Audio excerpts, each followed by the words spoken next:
gitu. Anggaran dasar. Jadi keluhan saya ya, sebagai anggota gitu.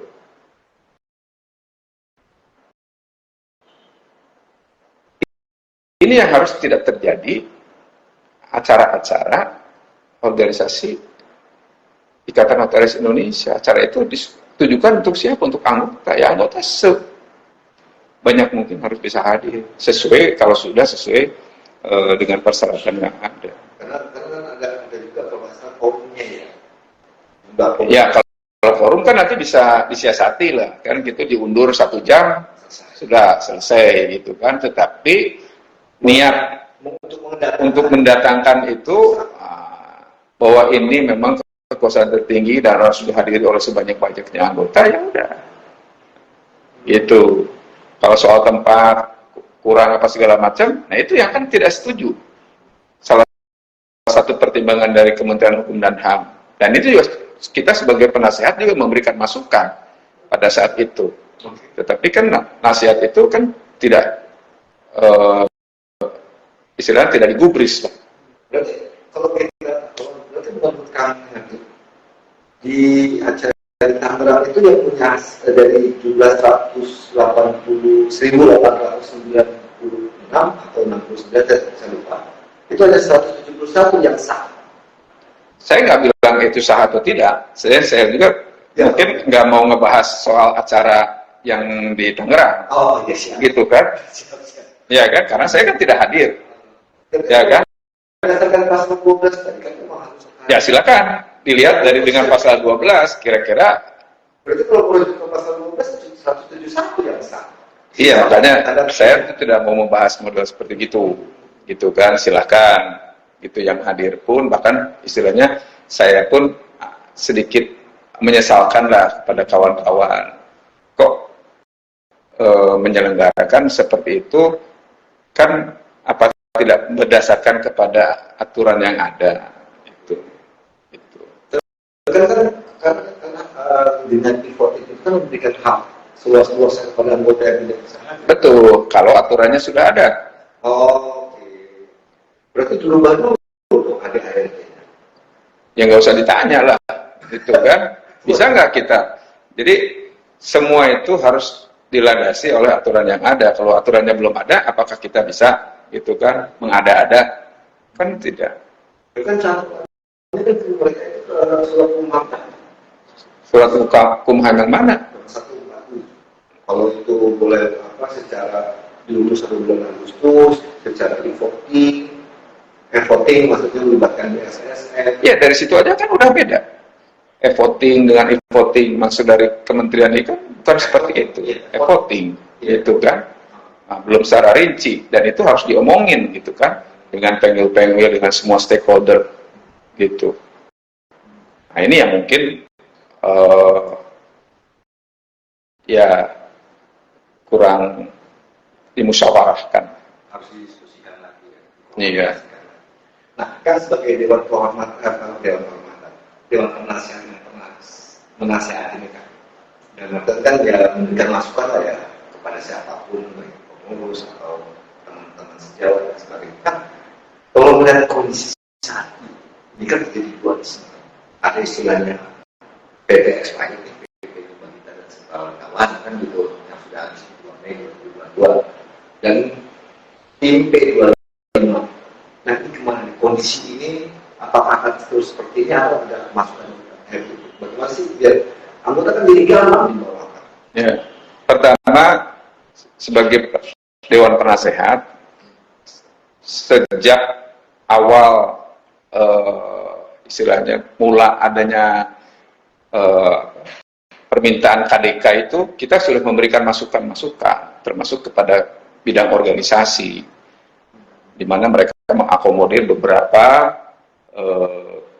permintaan dari ada yang permintaan penggel itu yang untuk memindahkan tempat, usulan pemindahan tempat itu sudah kita sampaikan, itu sudah tidak sesuai gitu loh dengan aturan yang ada, karena KDK itu bisa dilakukan untuk tempat itu sepanjang kongres sebelumnya belum membicarakan, sebelum menentukan. Ini kan sudah menentukan, jadi tidak bisa hanya mengakomodir semua.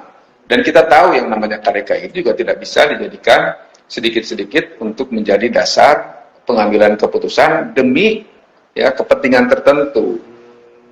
Karena kan kalau tidak ada respon, dianggapnya menyetujui usulan itu. Ya kan? Ya pasti akan banyak yang tidak menjawab gitu kan, tidak ngeh segala macam.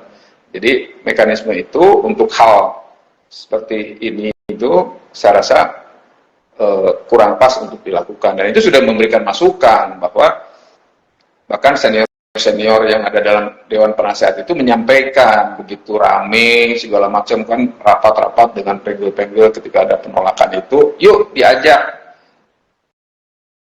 Ikatan Notaris Indonesia itu bukan hanya pengurus pusat, ada Dewan Kehormatan, ada senior-senior, ada yang tergabung di Dewan Kehormatan. Ayo kita ngomongin. Enggak, saya nggak mau komentar seperti itu. Tapi kita melihat dari fakta yang sudah dilakukan. Artinya apa? Bahwa penasehat-penasehat, kawan-kawan penasehat itu juga sudah memberikan masukan kepada pengurus pusat pada saat itu. Tidak hanya pada ketua umum, tapi kepada ketua-ketua bidang. Itu sampai dengan penundaan Cirebon. Itu. Nah, harapannya semua justru dengan adanya KLB ini bisa hadir, menghadir sehingga mungkin bisa meratifikasi apa yang dilakukan oleh kemarin oleh di Novotel kemarin di Tangerang itu. Kalau memang disepakati ya kenapa tidak? Tapi wadahnya jelas. Kan ini juga saya lihat penggel-penggel juga dalam hal untuk memutuskan akan diadakan kongres luar biasa ini telah melalui mekanisme sesuai dengan ketentuan di anggaran rumah tangga di pasal 22. Itu.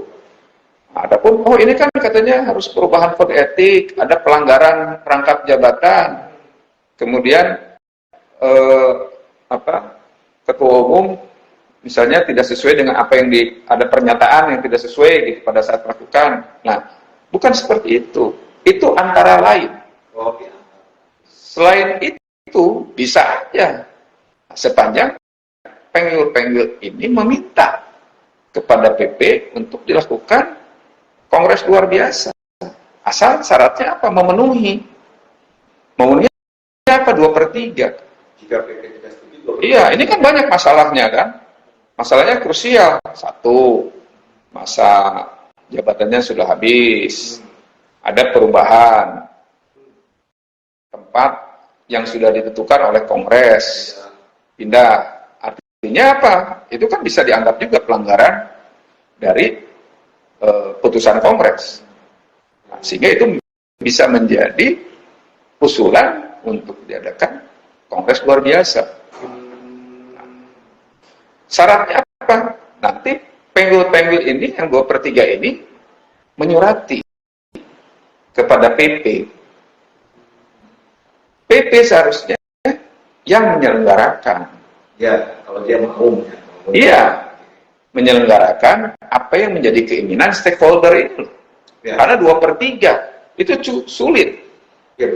Waktu zaman 2012-2013 untuk kongres luar biasa itu tidak serta-merta langsung 2/3 pada saat itu. Prosesnya panjang. Hampir setahun gitu kan. Iya. Dan kita juga kan mengikuti apa yang diarahkan oleh pembina kita pada saat itu juga. Kementerian Hukum dan HAM melalui Pak Dirjen. Pak Dirjen pun taat asas sebelum 2/3 mana bisa kita diakomodir. Ketemu dengan Pak Menteri membicarakan lebih lanjut untuk merencanakan KLB. Tidak 2/3. Setelah 2/3 baru